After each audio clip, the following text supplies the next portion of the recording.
Hello, it's Ruby, and today's video is a very quick one, but one which I think hopefully will be fairly useful, which is things that you can get organised before the new year starts. So at the beginning of every term, at the beginning of every school year, at the beginning of every, actual year, I like to go through things and think, okay, what can I get organised? What parts of my life aren't very organised at the moment?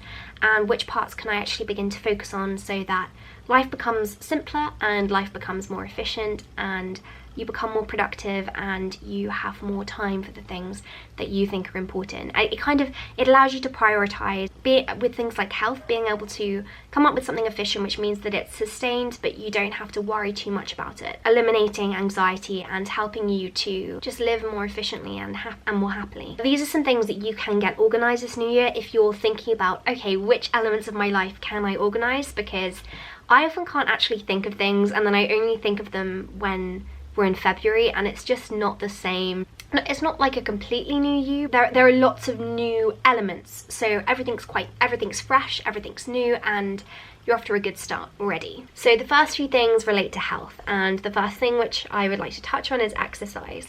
So I would recommend coming up with a schedule for your exercise because it's so much easier to stick to, and actually having habits. They say that if you do the same thing every day for 21 days, it's going to become a habit and it's going to stick. So if you can implement your exercise into a weekly routine, it's going to be so much easier for you to actually continue with it over the whole of the year. First of all, coming up with an idea of how often you want to exercise every week, and then doing some research into maybe different classes that you can do, and how ones that are close to you, ones that are close to school or work, and basically just putting these all into a little planner so that you know what exercise you're going to be doing every day of the week. The second thing is food.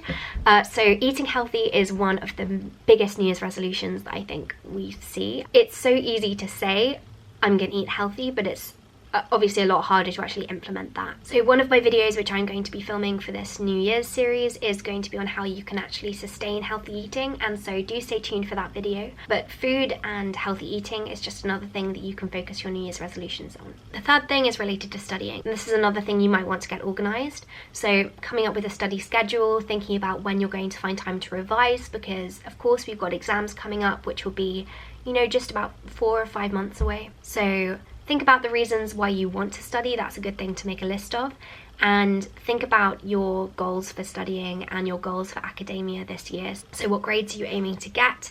What percentages? What do you want to be your focus? What are you going to prioritize? The fourth thing that you could perhaps focus your organization on could be your style. So how do you want to dress? How do you want to present yourself in the coming year? This isn't something that everyone should be focused on, and it's not something you necessarily have to focus on, but it might be something that you're aiming to change slightly in the next year. So if you are wanting to do this, then go through your wardrobe before the end of the year and just declutter and think about what kind of things you are aiming to wear more, and the things that you maybe want to move away from, so things that are maybe a bit too young for you now, you might want to either donate, or you could actually store them for maybe 4 or 5 months just so you're completely sure that you want to change your style. Don't be too immediate with it, because clothes are expensive and you don't want to get rid of them and then realise 5 months down the line that actually they're the kind of things you want to be wearing. The fifth thing that you can organise is sleep. So coming up with a good sleep schedule and thinking about how many hours you want to ideally be getting every night. The sixth thing is cleaning. Of course, this is important. So coming up with a cleaning schedule, thinking about when you want to clean your desk, for example, when you want to mop the floors, when you want to hoover, when you want to clean windows, and coming up with a schedule for that can again be very useful. The seventh thing is tidying and just staying organised.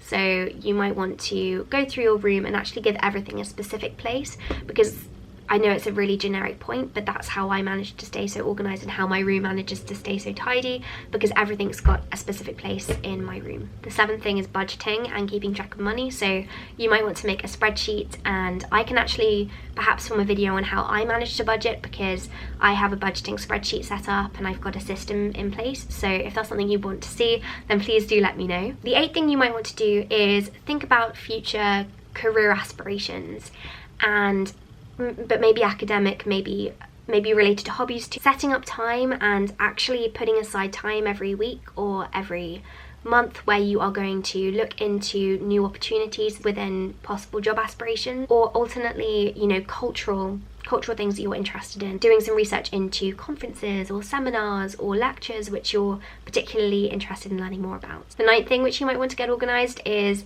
your laptop or your phone, you know, digital files and decluttering digitally, because there's a lot of focus on decluttering physically, but actually digital declutter can be just as stressful. The 10th thing you might want to put a focus on is your social life.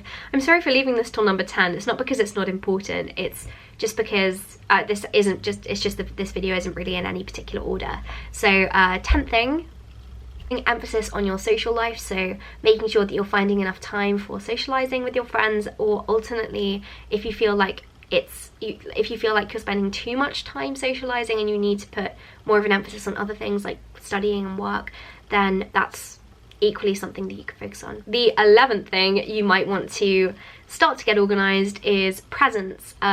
This kind of comes under social life, but I think Christmas just gone is something which is really in the forefront of our minds. So keeping organized in the sense that you can have a birthday tracker in your planner perhaps, and then also keep an ongoing list of ideas for presents for people. If somebody mentions something in passing in April and their birthday's in October, then you've kind of still got that note, and it's just a nice way of showing friends and family how much they mean to you. And also it helps with budgeting too, because you know which months you might have to put aside a bit more money for presents. Yeah, so there are a few things. There are 11 things that you can get organised this coming year. I hope you found this video helpful, and I hope that you have a productive week and a productive 2019.